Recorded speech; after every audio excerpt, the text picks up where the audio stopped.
discípulos de Cristo que al reino de los cielos le dieron su lealtad.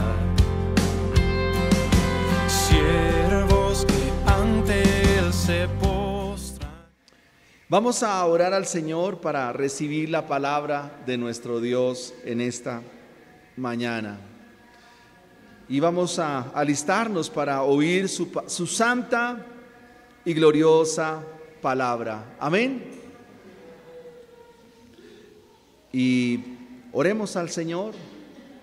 Amado Dios, en el bendito y glorioso nombre de Jesucristo, tu Hijo amado, hemos cantado que tu gracia es mucha, es sublime, que tú eres grande, que tú, oh Dios, nos recuerdas que enviaste a tu Hijo Jesús a morir. Ahora nos das el alimento de tu palabra, Señor. Ayúdame, por favor, hoy, Señor, a exponer con claridad tu palabra, Señor.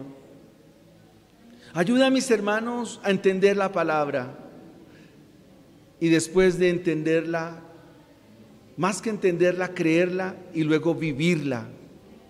Muchas gracias, Señor. Ayuda a los niños también. Ayuda a los jóvenes, Señor. A toda tu iglesia, Señor. A todos nosotros a comprender tu palabra, Señor. A guardarla como un tesoro, Señor. Mientras que el día aclarece y llega ese maravilloso día. Gracias te damos, Señor. En Cristo Jesús. Amén y amén. Segunda carta de Pedro, capítulo 1, y estamos haciendo un recuento de las virtudes, de las cualidades y características a las cuales un creyente debe ponerle toda diligencia. Leo el versículo 5, que es el que estamos estudiando. Vosotros también, es decir, ustedes la iglesia, ustedes los cristianos, ustedes los creyentes, pongan toda diligencia. Por esto mismo, añadan o agreguen, suministrenle a esa fe que tienen, suministrenle virtud, a la virtud conocimiento, a ese conocimiento dominio propio, al dominio propio paciencia, y a la paciencia piedad, a la piedad afecto fraternal, y al afecto fraternal amor.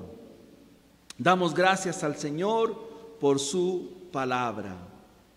Hoy vamos a estudiar la siguiente condición que hay que añadirle: virtud. La virtud aquí es una palabra muy curiosa, es la palabra griega arete, arete, y significa la excelencia moral. La excelencia moral. Alguien dijo, vivir moralmente para un creyente no es una opción, es una altísima responsabilidad. Vivir moralmente para un creyente no es una opción, es una responsabilidad. Todos los creyentes no pueden vivir ajenos a esta demanda del Evangelio. ¿Por qué? Porque el Evangelio a nosotros nos hace responsables de ello. Todas las cosas que pertenecen a la vida y a la piedad nos han sido dadas. Todos los ingredientes están dados para cocinar ese arroz. Todos los ingredientes están dados para que finalmente salga el producto que se requiere. Pero es necesario en tu responsabilidad como creyente que diligentemente a la fe le añadas virtud y los demás ingredientes que estaremos estudiando. Pedro se quiere asegurar que el carácter cristiano en ustedes, en mí, en todos los creyentes, sea de agrado al Señor y bendición a su pueblo. El título de nuestro mensaje o nuestro sermón en esta mañana es un llamado a la excelencia moral. Es un llamado, es una voz de alerta, es una convocatoria que el Señor nos hace a toda su iglesia, a ustedes, todos ustedes. Estamos llamados a la excelencia moral. ¿Qué será la excelencia, mis hermanos? La excelencia se define como aquello que sobresale dentro de lo que es común. Eso es la excelencia. Lo que sobresale dentro de todo aquello que es común. Alguien dijo que es lo que surge, lo que es relevante, lo que es extraordinario dentro de una especie. La vida, la sociedad, la cultura es la especie humana. Y tú como creyente, nuestros niños como creyentes, como cristianos, estamos llamados a sobresalir. Porque somos diferentes, distintos. Porque en nosotros hace presencia el Evangelio. A la fe hay que añadirle virtud, suministrarle, agregarle a esa fe la virtud, la excelencia moral. ¿Por qué, mis hermanos, hay que añadirle a nuestra fe esa excelencia moral? ¿Por qué estamos llamados a ser excelentes moralmente hablando? Amados hermanos, el problema de nuestra sociedad, el problema de nuestros días, el problema de nuestra cultura está en la moral. Y es que la Biblia, en cuanto a este asunto, está tratando con el pecado, directamente con el pecado moral. Dios va a tratar a través de Pedro y con nosotros con el pecado que hace presencia en nuestra vida. Por eso hay un llamado a la excelencia moral. ¿Y por qué Dios hace un llamado a la excelencia moral de su pueblo? Número uno, porque es una necesidad. Ese es el primer punto del sermón. Es un llamado a la excelencia moral porque es necesario, es una necesidad en todos nosotros. Hemos dicho que el problema de la sociedad, el problema de este mundo es de carácter moral. Y el pecado, amados hermanos, es todo lo contrario a la santidad. El pecado es todo lo contrario a la santidad que Dios demanda de cada uno de nosotros. Pero hay algo importante aquí, mis amados hermanos, según Pedro, y es que la santidad es una obra progresiva. La santificación va siendo un recorrido a través de todo lo largo de nuestra vida. Por eso, mis hermanos, cuando ya llevamos ciertos años en el Evangelio, no podemos volver a las mismas insolencias, no podemos volver a las mismas aspectos como si fuéramos iniciados en la vida como cristianos, como si estuviéramos apenas comenzando. No podemos volver a las mismas niñeces de siempre. No podemos darnos el lujo de volver a cometer los mismos errores. No se puede. Aquí ya no hay cabida para la inmadurez. No hay cabida para eso que Pedro nos va a describir de manera asquienta. Y estaremos mirando cómo Él va a tratar con la santidad de los creyentes. Es un llamado a la excelencia moral porque es una necesidad en ustedes y en mí ser santos. Necesitamos ser santos. No podemos retroceder en nuestra vida como creyentes. Al final, Pedro va a hacer unas reconsideraciones muy interesantes. Y Pedro nos va a hablar de que aquellas personas que retroceden en su vida como cristianos es como el perro que vomita pero vuelve y vuelve a su vómito. Así es un cristiano que retrocede. Un cristiano que retrocede es como el cerdo que lo lavan, lo limpia y lo sueltan otra vez. ¿Y a dónde vuelve? A su fango. Y tú como creyente no puedes retroceder. Aquí cabe lo que se hizo alguna vez en una película de Hollywood que algunos de ustedes vieron. Retroceder nunca, rendirse jamás. Porque el llamado a la excelencia moral es una necesidad. Una vez usted entienda la santidad, comprenderá la necesidad de un Salvador. Una vez usted comprenda que Dios es santo, usted siempre va a estar necesitado de alguien que lo salve. La santidad, ¿qué es, mis amados hermanos? La santidad es un atributo de Dios, una cualidad de Dios, por la cual Él no admite, Él no tolera, Él no pasa ni una pizca de pecado en la vida de su pueblo. Dios nos ilustró en el Antiguo Testamento muchos que se pasaron de listos creyendo que el Dios Santo iba a hacer o iba a brincarse y no pasaba nada. En el capítulo 10 de Levítico hubo dos hombres, los hijos del sacerdote Aarón, Nadab y Abiú. Dice la Escritura que en cierta ocasión se les dio por ofrecer fuego extraño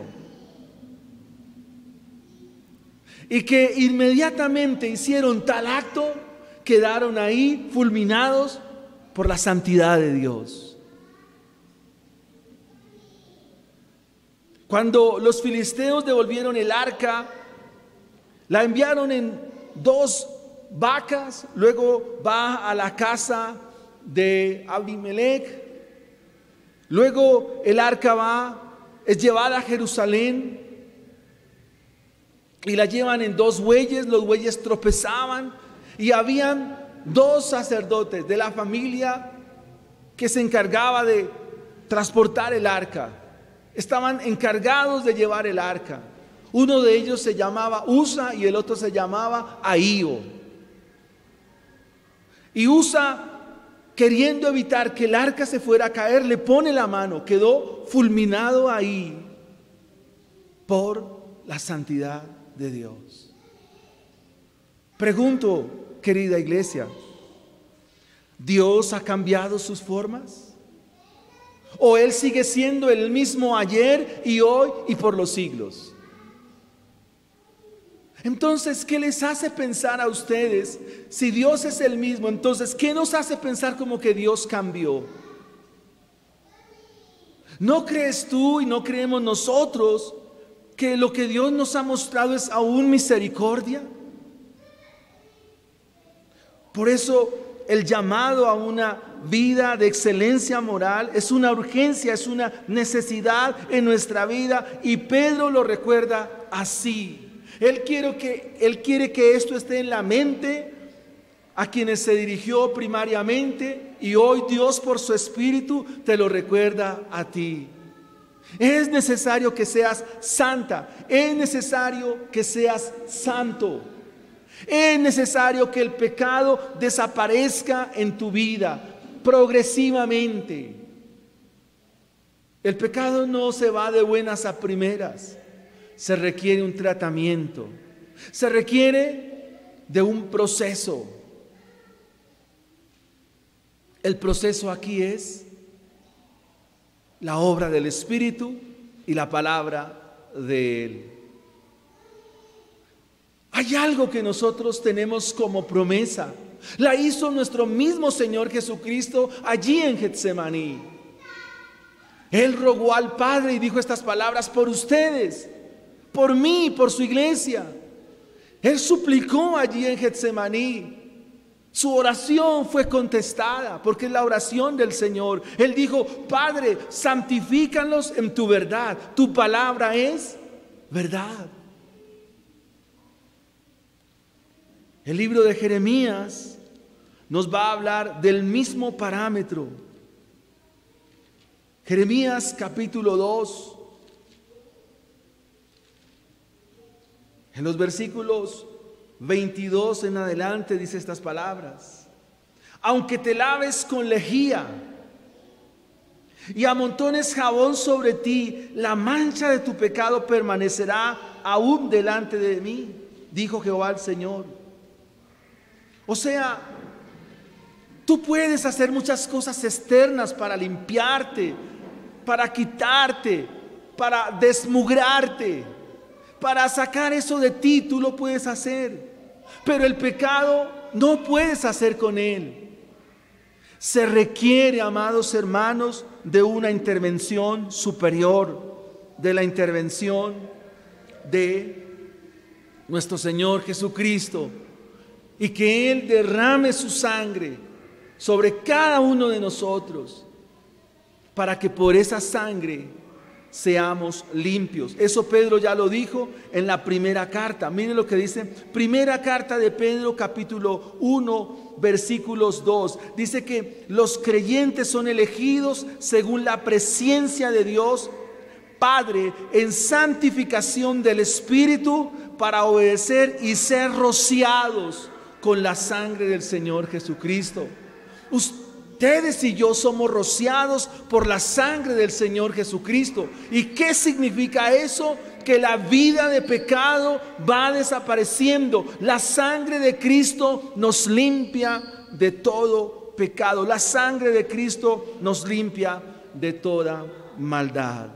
Un llamado a la excelencia moral es una necesidad. La santidad es un requerimiento en la vida como creyentes. Y amados hermanos, debemos hacer nuestro máximo esfuerzo, debemos hacer lo que esté a nuestro alcance y debemos ser diligentes para que esto suceda en nuestra vida. Amados hermanos, ¿será que habrá dicha y gozo si la iglesia del Señor vive en santidad? ¿Habrá dicha, alegría, gozo, felicidad si vivimos en santidad? ¿Qué dicen ustedes, hermanos? ¿Y qué dice la Escritura? Mateo 5:8 dice claramente, dice, bienaventurados. La palabra que se usa ahí es la palabra griega Macario, que significa más allá de la dicha, más allá del gozo. Significa más ser felices. Querido hermano, querida hermana, la santidad te hace un hombre feliz. La santidad te hace una mujer feliz, una mujer llena de dicha, una mujer llena de gozo, porque así lo dice el Señor. Bienaventurados los limpios de corazón. ¿Dónde están los problemas morales de nuestra vida? ¿En dónde están los problemas serios de nuestra vida? ¿Qué dijo el Señor Jesucristo en el Evangelio de Marcos? ¿Qué es lo que sale de nuestro corazón? Los malos pensamientos. ¿Qué más sale de nuestro corazón? Las malas palabras. ¿Qué más sale de nuestro corazón? La maledicencia. ¿Qué más sale? Los adulterios, las fornicaciones. ¿Qué más sale de nuestro corazón? Y todo tipo de lujuria, todo tipo de pecado. ¿De dónde aflora todo esto? De nuestro corazón. Pero hay dicha, hay bendición, hay alegría si somos limpios de corazón. Porque un día entonces veremos a Dios. Bienaventurados los limpios de corazón, porque ellos verán a Dios. El llamado a la excelencia moral entonces es una necesidad. ¿Cuántos días puedes durar sin bañarte? ¿Qué pasa si un día te vas a trabajar y no te bañas? Bueno, vamos a ser considerados. Ese día el acueducto informó que ese día no iba a haber agua y entonces no pudiste bañarte. ¿Cómo te sientes? ¿Qué haces tú para contrarrestar el olor de una noche? Y a veces uno se levanta un poco sudado y demás. Pero ¿qué hacemos? O sea, usted tiene que elementalmente bañarse. Porque si no te bañas, ¿cómo comienzas a oler? En mi tierra dicen, comienzas a oler a bostezo de momia o a vuelta canela. Es decir, hueles mal. Ahora, cuando pensamos en la omnipresencia de Dios, el Dios que te está mirando a ti, ¿cómo hueles delante de Él? ¿A qué hueles? ¿Qué aroma tienes? ¿Verdad que la santidad es algo serio, hermanos? Y pensar que nosotros queremos vivir folclóricamente como si Dios no fuera santo. Esopo cuenta la historia de un león y un ratón. Preste la atención a la historia. Era un león que cada día se acercaba al león y el león se quedaba ahí mirándolo. Y como el león como que no se movía ni se inmutaba, entonces el ratón fue tomando confianza. Cada día se le acercaba más y el león ahí se quedaba mirándolo. Y cada día el ratón se le acercaba más. Y se le acercó tanto que un día el león levantó su garra, lo aplastó, se lo comió. Nosotros somos como ese ratoncito, que vamos tomando confianza, pero sin perder de vista que quien tenemos delante nos puede consumir en un momento dado. Pedro se quiere asegurar de que su iglesia no retroceda, vivan la vida santa. Veamos nuestro segundo aspecto en la mañana de hoy. El llamado a una excelencia moral es una necesidad. Ahora, el llamado a la excelencia moral tiene que tener un fundamento. El llamado a la excelencia moral tiene que tener un fundamento. ¿Cuál será ese fundamento? El Evangelio. El Evangelio, mis hermanos. Para nosotros, el fundamento es el Evangelio. Y este Evangelio entonces nos va a indicar y nos va a decir para qué fue dado. Quiero leer en favor de ustedes 1 Timoteo capítulo 1 versículos 9 en adelante. 1 Timoteo capítulo 1 versículos 9 en adelante dice, versículo 8, pero sabemos que la ley es buena. Amados hermanos, la ley es parte fundamental e integral del Evangelio. La ley de Dios. Y quiero que esto lo tenga en mente. Pero sabemos que la ley es buena. ¿Cuántos saben que tenemos que cumplir normas? Eso es bueno, hermanos, no es malo. Cuando montamos bicicleta nos dicen, pongámonos el casco. ¿Es bueno o es malo? ¿Por qué es bueno? ¿Qué es lo que hace el casco en favor nuestro en caso de que resbalemos y caigamos? Nos protege, ¿verdad? ¿Qué es lo que hace la ley? Nos protege. Por eso la ley es buena y hay que usarla legítimamente o en su debida proporción. Conociendo esto, dice Pablo a Timoteo, que la ley no fue dada para el justo, sino que la ley fue dada ¿para quién? para los transgresores y desobedientes, para los impíos y pecadores, para los irreverentes y profanos, para los parricidas. ¿Qué es un parricida? Quien mata a su padre. ¿Quién es un matricida? Quien mata a la mamá.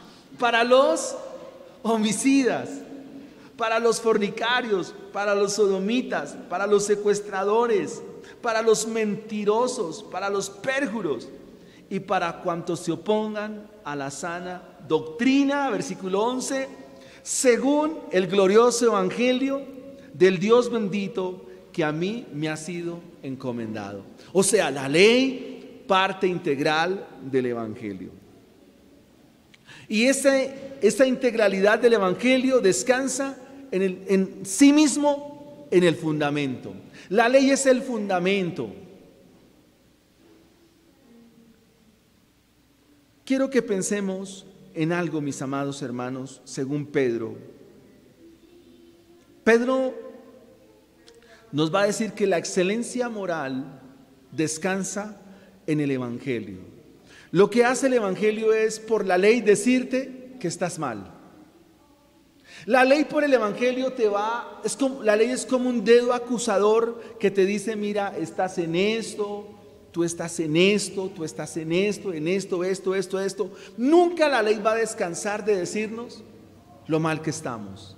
Siempre la ley nos va a encontrar problemas.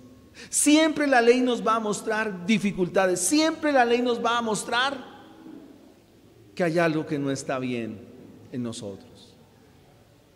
Siempre nos va a encontrar fallas. Amados hermanos, la ley, por el mismo hecho de ser quienes somos y por el mismo hecho de ser raza caída, la ley siempre nos va a encontrar defectos.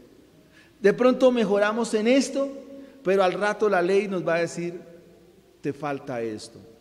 La ley es como un auditor, como alguien que está vigilando a una persona que limpia la casa. Digamos que dejó el baño muy limpio, pero se fue para una habitación y en la habitación ya encontró polvo y dice, no, aquí hay polvo. Entonces la persona se vino, limpió todo el polvo, pero se fue ahora para el comedor y miró, no, en el comedor hay polvo. Se fue para la cocina y en la cocina encontró, o sea, nunca la ley va a parar de señalarnos que estamos mal. Que estamos mal. Pero eso es bueno. Y usted dirá, pero hermano, ¿cómo así que si me dicen que estoy mal, eso es bueno? Por una razón. Porque entonces te ves en la necesidad de buscar a alguien que te resuelva ese problema. Hemos dicho que para muchas congregaciones e iglesias cristianas el pecado no es un problema grave. Lo dijimos hace 15 días y hace 15 días decíamos que el pecado en algunas iglesias es tratado con terapia. Incluso algunos pastores hablan de la teoterapia. Y eso es incorrecto, eso está mal. ¿Por qué? Porque el pecado no es una enfermedad, el pecado es un problema. Es donde están todos los problemas del ser humano.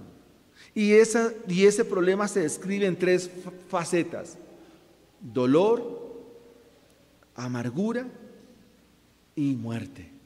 Dolor, amargura y muerte. Todos los actos del ser humano convergen al dolor, a la amargura o a la muerte. Todos los pecados del ser humano convergen a esas 3 facetas: al dolor, a la amargura y a la muerte. Es más, el apóstol Pablo dijo, la paga del pecado, ¿qué es? La muerte. Vamos a suponer que tú te enrolas en una relación, te vas a vivir con una persona que no comparte tus mismas convicciones, que no comparte tu misma fe. ¿Qué va a pasar? ¿Qué van a venir a este hogar? ¿Qué va a venir, hermanos? A la luz de la palabra del Señor, Problemas.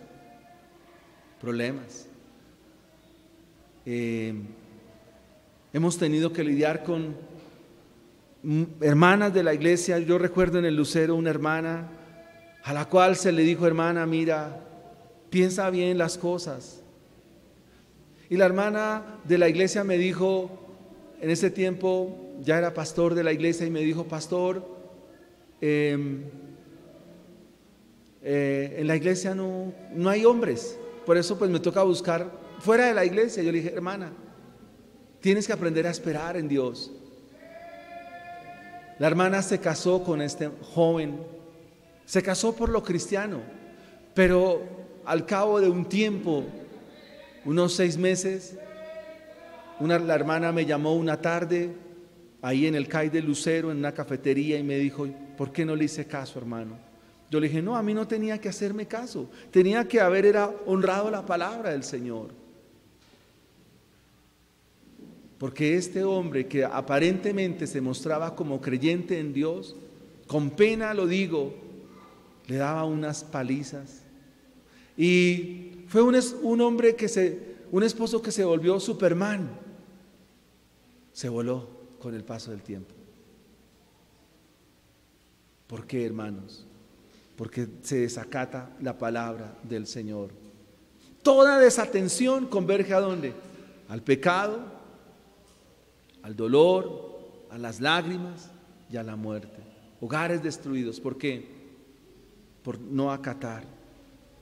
Así que la excelencia moral tiene un fundamento. ¿Cuál es? El Evangelio. Y este Evangelio nos muestra por la ley lo que tenemos que hacer. Pero también este Evangelio nos dice lo que no tenemos que hacer. Por eso es un fundamento. Amados hermanos, miren esta construcción que ustedes tienen. Miren las columnas que tiene esta construcción, este lugar. Si no hay un fundamento, ¿qué va a pasar? ¿Qué va a pasar con la edificación? Va a caer, hermanos. La edificación va a colapsar si no tiene un fundamento. Si tu vida no tiene un fundamento, ¿qué va a pasar con tu vida? Va a colapsar, vas a derrumbarte. Amados hermanos, si no hay un fundamento, tú vas a sufrir.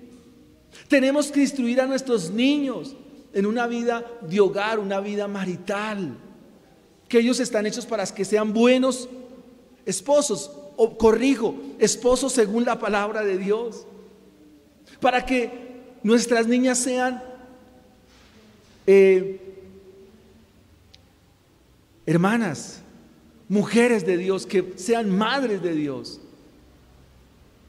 ¿Por qué perdemos de vista estos parámetros tan sencillos del Evangelio? Eso es lo que Pedro quiere con nosotros, que el fundamento esté presente en todos los días de nuestra vida. Hay que sentarnos a hablar con nuestros hijos de estas cuestiones, con todo amor, con todo cariño, con toda honestidad, con toda sencillez que nos da el Evangelio, a indicarle a nuestros hijos que la vida en Dios es una vida de gozo y de plenitud, porque hay un fundamento. Hace 15 días dijimos qué es la moral, hoy lo recuerdo. La moral trata con la conducta del ser humano. Para los griegos esta palabra arete, que es la excelencia moral, era el fin, era lo que se buscaba, era el objetivo a perseguir, el objetivo a encontrar. Pero para Pedro no. Para Pedro la excelencia moral es una vida permanente y continua. Para Pedro la excelencia moral es una vida continua delante de Dios, en rectitud y obediencia a Él. Y Él lo va a decir al final del versículo 10. Si esto permanece en usted, entonces tú no vas a caer jamás. Aquí la palabra caída tiene que ver con tropiezos en la vida como cristianos, trastabilleos, cojear en la vida como cristianos. Y Pedro dice: mira, para que no caigas, para que no tropieces, para que no resbales, tú debes tener el fundamento de la vida cristiana para que seas excelente moralmente. Vayamos a nuestro tercer punto en la mañana de hoy. Hemos dicho que la excelencia moral es un llamado a la excelencia moral. Y hemos dicho que es una necesidad. Amén. Amén, amén. Número 2, ¿tiene un qué? Tiene un fundamento. ¿Cuál es ese fundamento? El Evangelio. Y número 3, esa excelencia moral tiene una aplicación. Debemos aplicarla. ¿Qué hacemos con esto que Pedro nos está diciendo? ¿Qué tengo que hacer? ¿Qué tienes que hacer como cristiano? Bueno, Santiago nos dice en su carta algo que pensaba ahora rato, y es que el que sabe hacer lo bueno y no lo hace, ¿cómo les he contado? El que sabe hacer lo bueno y no lo hace, ¿cómo les he contado? Como pecado.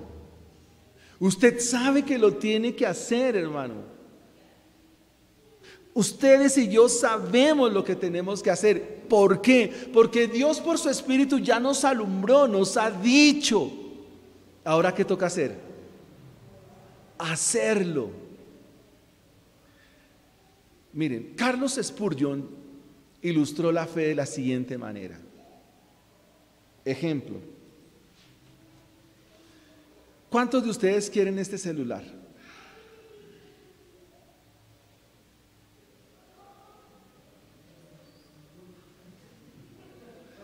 Todos, pero ¿quién viene hasta aquí a llevarlo? Eso es fe, hermanos.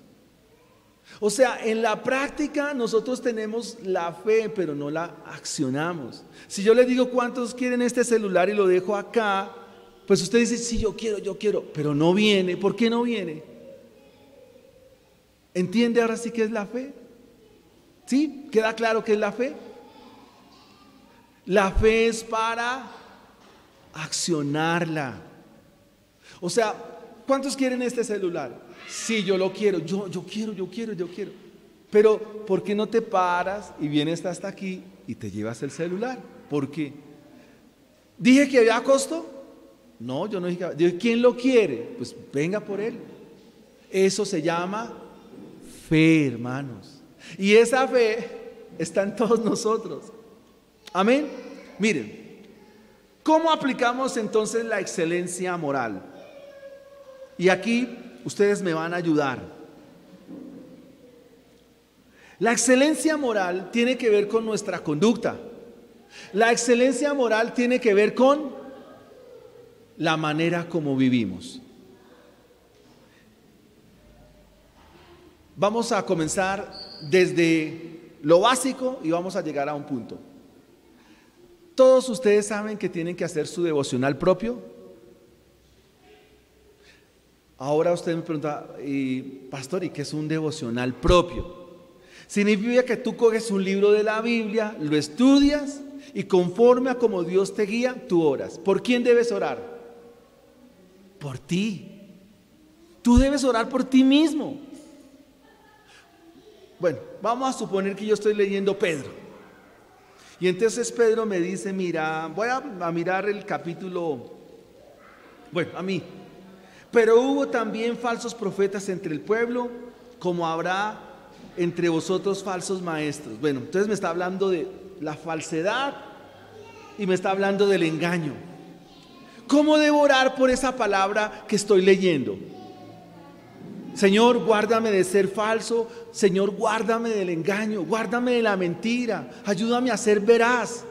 Eso es orar por uno mismo. Todos nosotros tenemos debilidades, ¿verdad? ¿Qué debemos hacer?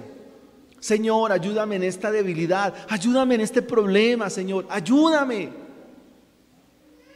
De eso se trata. Ahora bien, ¿cuántos saben que de acuerdo a lo que la palabra del Señor nos enseña, tiene por consecuencias bendiciones de parte de nuestro Dios. Todos lo sabemos. Pedro nos lo va a decir en el versículo 18 de su capítulo 3, va a decir: antes bien, crezcan en la gracia y el conocimiento de nuestro Dios. En el capítulo 3 nos va a decir que el Señor no retarda sus promesas en el versículo 9. Pero también en el capítulo 3 nos va a decir: mira, no anden más en las concupiscencias de sus pecados. No camine más en eso. Y son formas de aplicar la excelencia moral a nuestra vida. Pero Pedro también sabe que esta excelencia moral tiene que ver con las 10 reglas de oro que vimos hace mucho tiempo y que las hemos venido aprendiendo en nuestra iglesia. Cuando estábamos en el otro lugar, a esa serie, ¿cómo la titulamos? El 10 perfecto para un cristiano. El 10 perfecto para una familia. El 10 perfecto para un hogar. Esa es la aplicación de la excelencia moral. Porque en esencia los 10 mandamientos es la ley moral de Dios. En esencia los 10 mandamientos son la ley moral de Dios para su pueblo. Son reglas absolutas, incambiables. Y no solo moralmente, sino que también nos dicen lo que Dios quiere de su pueblo. Y cuando usted hace un barrido por los mandamientos, y cuando el Señor lo recuerda a través de Moisés en el libro de Deuteronomio, en el capítulo 5, entonces Moisés le recuerda a los israelitas y le dicen en el capítulo 5: Jehová nuestro Dios hizo pacto con nosotros en Horeb. No con nuestros padres hizo Jehová este pacto, sino con nosotros, todos los que estamos aquí hoy. Cara a cara habló Jehová con vosotros en el monte de en medio del fuego.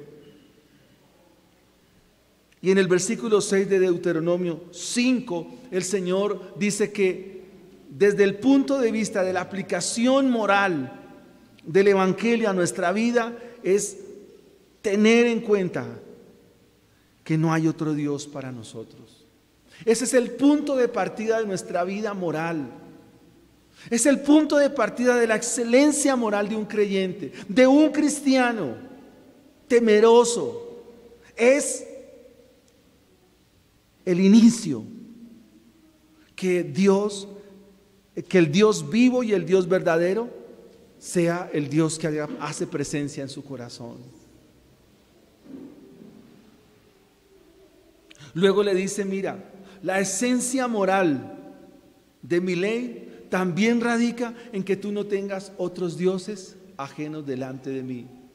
Todos los pecados que cometemos, dice Jerry Cross en su libro Vivir en el Poder del Evangelio, todos los pecados que nosotros cometemos, en el fondo, ¿qué son? Un ídolo en nuestro corazón. Es un Baal en nuestro corazón. Todo lo que hacemos, la mentira, el robo o el hurto, el adulterio, todo eso en el fondo es un ídolo en el corazón. Es un Dios al cual se sigue sirviendo. Por eso el segundo mandamiento dice: no tendrás dioses ajenos delante de mí. ¿Lo sabe Pedro? Sí, Pedro lo sabe. Dice: busquen la excelencia moral. Y Pedro lo que se va a encargar es de esgrimir esa excelencia moral a través de la carta, al mostrar que lo que Dios dice es verdad. Dice el tercer mandamiento, y si ustedes quieren volverlo a retomar en los discipulados, con mucho gusto ahondaremos este tema ahí. Pero miremos el asunto de que Moisés habla en el versículo 21: no codiciarás la mujer de tu prójimo, ni desearás la casa de tu prójimo, ni su diestra, ni su siervo, ni su sierva, ni su buey, ni su asno, ni cosa alguna de tu prójimo. ¿Por qué nos queremos? ¿Por qué a veces uno se va cogiendo lo que no es de uno? ¿Qué hay en el fondo del corazón? Un problema moral. Un problema moral que se llama pecado, se llama robo. Si es el deseo por una mujer, se llama adulterio. Pero ¿qué dice la sociedad de nuestros días? Una cana al aire. ¿Cómo nosotros moralmente a lo bueno le llamamos malo y a lo malo le llamamos bueno?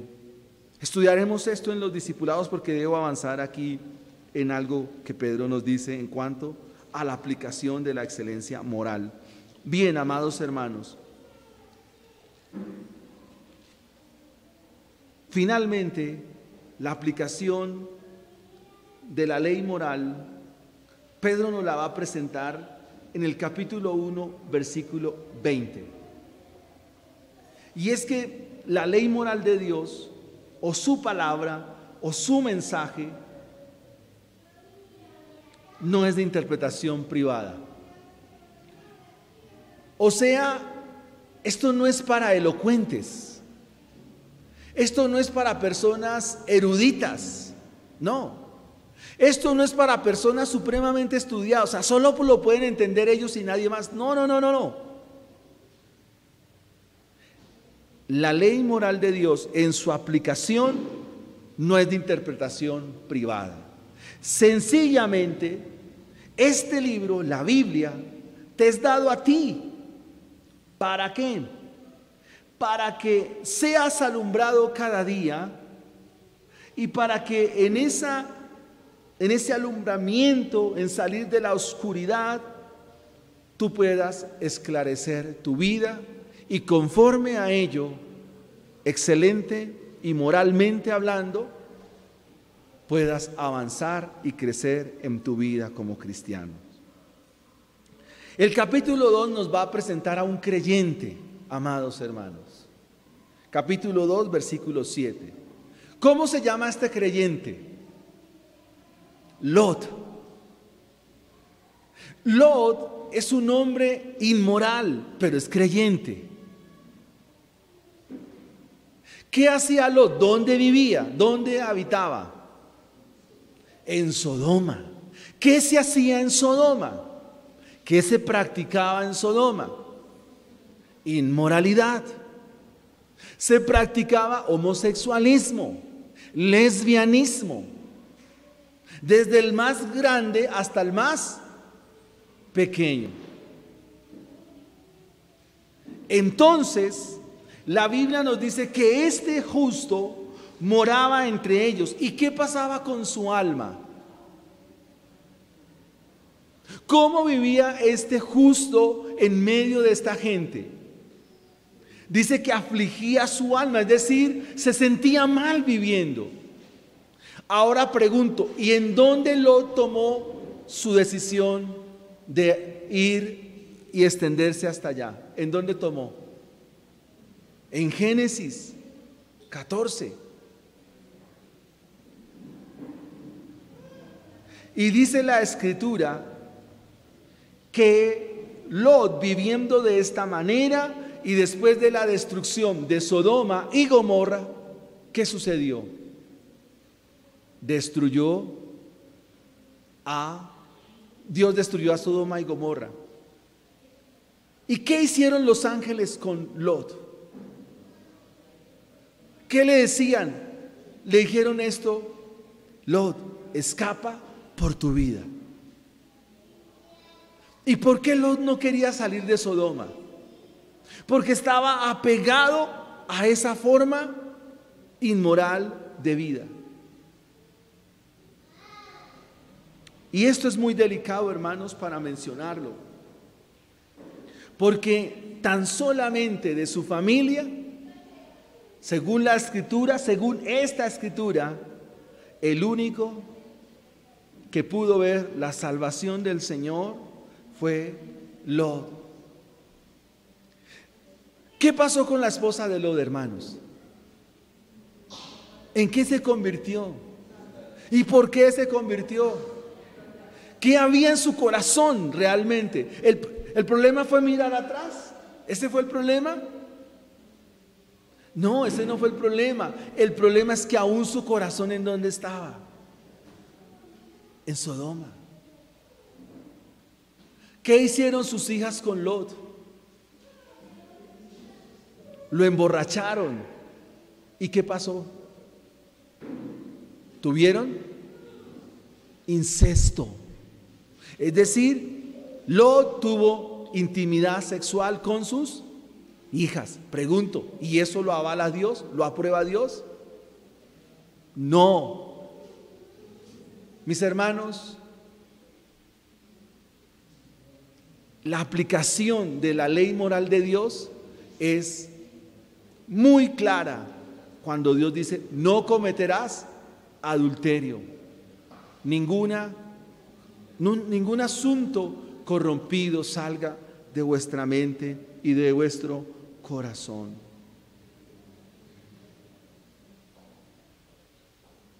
Pero Dios libró al justo, Job lo libró de la muerte.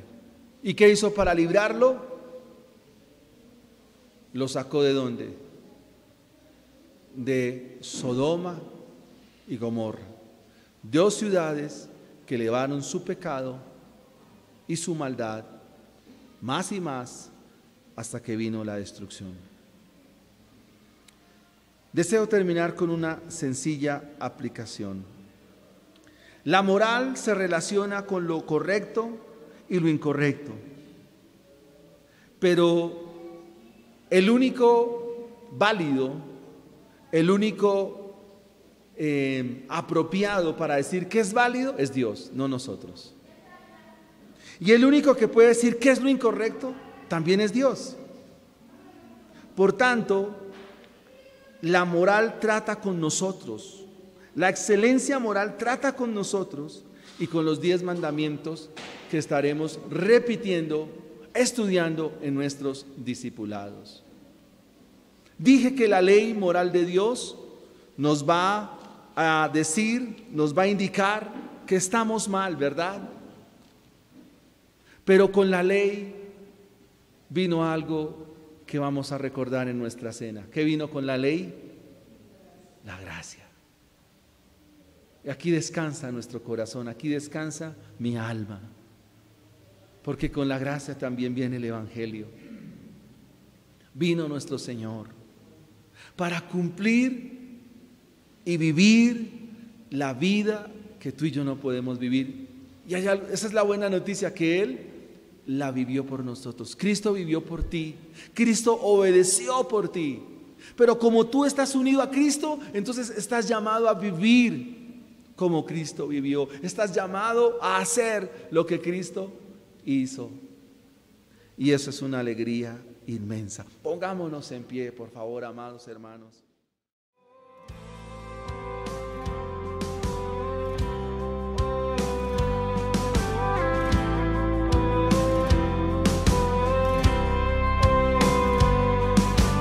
Fieles discípulos de Cristo, que al reino de los